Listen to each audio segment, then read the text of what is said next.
मैं जनता के बीच में खड़ा होकर कहना चाहता हूं, क्या किया है भारतीय जनता पार्टी की सरकार ने। जांचिए 2 साल की कॉपी, गरीबी की पेंशन को बंद कर दिया गया, बिजली के कनेक्शन काट रहे हो, आपने आधा शहर अंधियारे में डाल दिया कोटा। बेईमानो शर्म करो, चुल्लू भर पानी में डूब मरो। ताकि लोगों से कहना चाहता हूं, आपके वोट से न सरकार बनेगी न सरकार गिरेगी। आपका वोट इस डबल इंजन की सरकार को आईना दिखाने वाला होगा। फैसला कर लो। मैं आज जनता के लोगों से केवल इतना कहना चाहता हूं, इस मंच पर खड़ा होकर कोई आज ये दावा करने नहीं आया। आपका फैसला सरकार बनाने, सरकार बिगाड़ने में काम आने वाला है। लेकिन इतना जरूर है, आपका फैसला इस सरकार को आईना दिखाने के काम आने वाला है। लगातार 2 सालों से राजस्थान में भारतीय जनता पार्टी की सरकार है। आम चुनाव में 5 साल के कामकाज की कॉपी जांची जाती है। लेकिन अगर बीच में किसी कारण से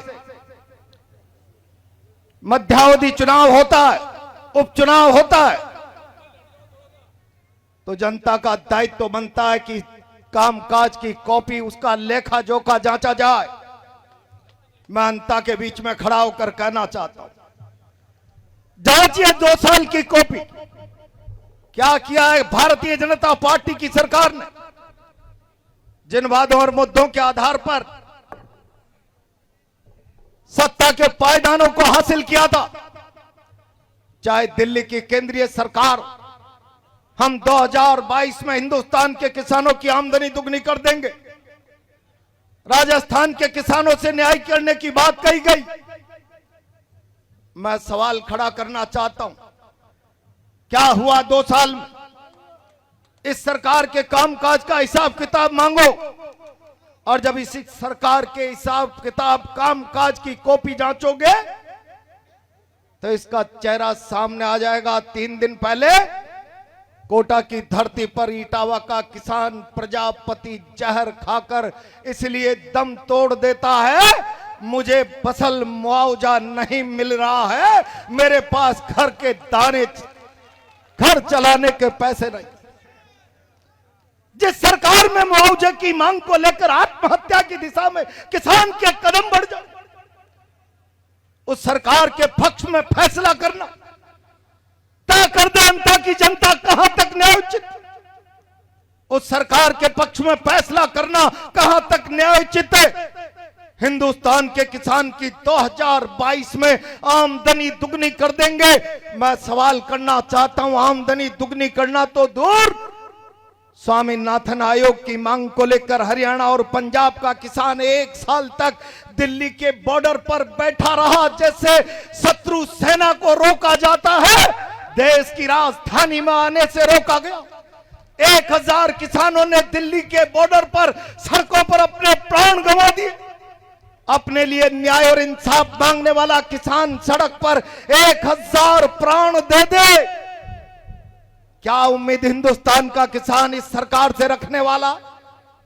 भारत के प्रधानमंत्री जी ने 2024 लोकसभा के आम चुनाव में बहुत जोर शोर से कहा, हम 80 करोड़ किसानों को 5 किलो गेहूं प्रतिमाह अनुदान के रूप में देते हैं। मैं जिम्मेदारी से सवाल खड़ा करना चाहता हूं, 2022 के बाद, 2014 के बाद 2019 में 22 में आमदनी दुगनी करने का सपना दिखाने वाले प्रधानमंत्री 24 के आम चुनाव में देश में यह कहते हुए ऐतिहासिक उपलब्धि का बखान करे, 80 करोड़ लोगों को 5 किलो गेहूं दे रहा हूं। किसानों के बारे में आपकी न्यायोचित सोच तब नजर आती कि आप दावा करते उन 80 करोड़ में से हमने जीवन सुधार कर 10-20 करोड़ लोगों को इस स्थिति में लाकर खड़ा कर दिया। अपने दरवाजे फरियाद लेकर मांग करने वाले को 5 किलो गेहूं का अनुदान देने का सामर्थ्य 80 करोड़ में से 10-20 करोड़ का खड़ा हो गया।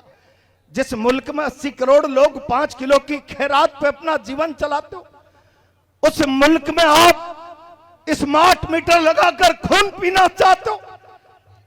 कल मैंने अखबारों में पढ़ा कि राजस्थान में केवल इसलिए न जाने कितने लाखों लोगों की गरीबी की पेंशन को बंद कर दिया गया कि 2000 रुपया महीने का बिजली का बिल चुकाते हैं। बेईमानो, शर्म करो, चुल्लू भर पानी में डूब मरो। न जाने कितने लोगों के बिजली के कनेक्शन काट रहे हो। शहरों में लोग अंधाधुंध चलते हुए इलेक्ट्रॉनिक मीटरों के कारण बिजली का बिल जमा नहीं करा पा रहे हैं। आपने आधा शहर अंधियारे में डाल दिया कोटा।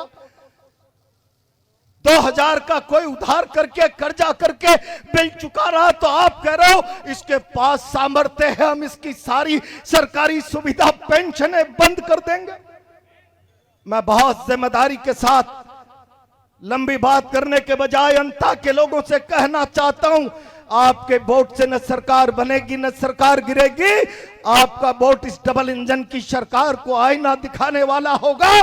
फैसला कर लो, कांग्रेस को जिताओ, सरकार को आईना दिखाओ। बहुत बहुत धन्यवाद।